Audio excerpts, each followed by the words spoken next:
जिसको मसीहा कह रहे हैं, हम लोग तो कुछ दूसरा कुछ कर रहे हैं। उस मसीहे के बेटे को भी दे देते, उसकी पत्नी को, अपने भाइयों को भी दे देते, लेकिन आपको तो केवल अपनी बेटी नजर आ रही है, अपनी बेटी नजर आ रही है। समझिए, जब घर भर को आप टिकट बांट लेंगे, एक एक परिवार को टिकट बांटने लगे, अगर आपका बस चलता तो 18 वर्ष से नीचे वाले जो है उनको भी आप टिकट दे डालते।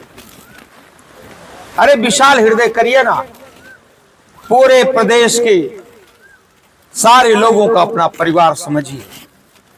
लेकिन एक बात कही गई है, महाजनो जेन गता सपंथा, बड़े लोग इधर से जाते हैं ना, वही रास्ता बन जाता है। तो उन्हीं के पार्टी के प्रत्याशी हैं श्रीमान अफजाल अंसारी जी। वो सांसद तो बसपा के हैं, लेकिन प्रत्याशी सपा से हो गए हैं।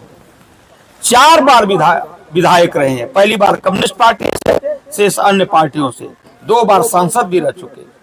इतने लंबे कार्यकाल में उनको कोई कार्यकर्ता पार्टी का नजर नहीं आया, न कोई रिश्तेदार नजर में आया, न कोई अपने साथ काम करने वाला नजर नहीं आया।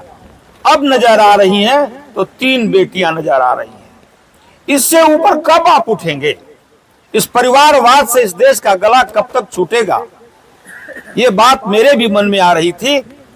अभी मेरे मित्रों ने भी याद दिलाई इस बात की।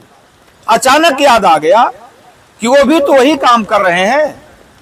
अरे कम से कम जिसको मसीहा कह रहे हैं, हम लोग तो कुछ दूसरा कुछ कर रहे हैं। उस मसीहे के बेटे को भी दे देते, उसकी पत्नी को, अपने भाइयों को भी दे देते, लेकिन आपको तो केवल अपनी बेटी नजर आ रही है, अपनी बेटी नजर आ रही है। इस तुच्छ राजनीति से आप हटिए। आदरणीय सांसद जी, आप माननीय हैं। मैं बार बार कहता हूं कि जिसको जनता एक बार चुन देती है ना, वो माननीय हो जाता है। तो माननीय है तो माननीय जैसा आचरण करिए।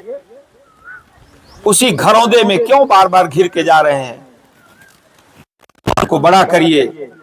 आपके लंबे राजनीतिक जीवन काल में, आपका तो बहुत लंबा राजनीतिक का जीवन काल है, हम लोगों का तो सामाजिक कार्यकर्ता के रूप में हम लोगों ने काम किया है, प्रत्यक्ष रूप से राजनीति में कभी नहीं काम किया, इसलिए उसका अनुभव भी कम है। इसमें कहने में कोई दो राय नहीं है, लेकिन आपको तो लंबा अनुभव है।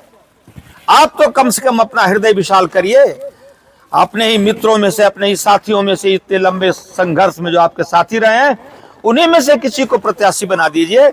तब मैं समझूंगा कि आपका विशाल हृदय है और आप गरीबों के मसीहा इत्यादि इत्यादि जो बड़ी बातें आप करते हैं, वो सारे फर्जी बातें मेरे समझ में नहीं आती।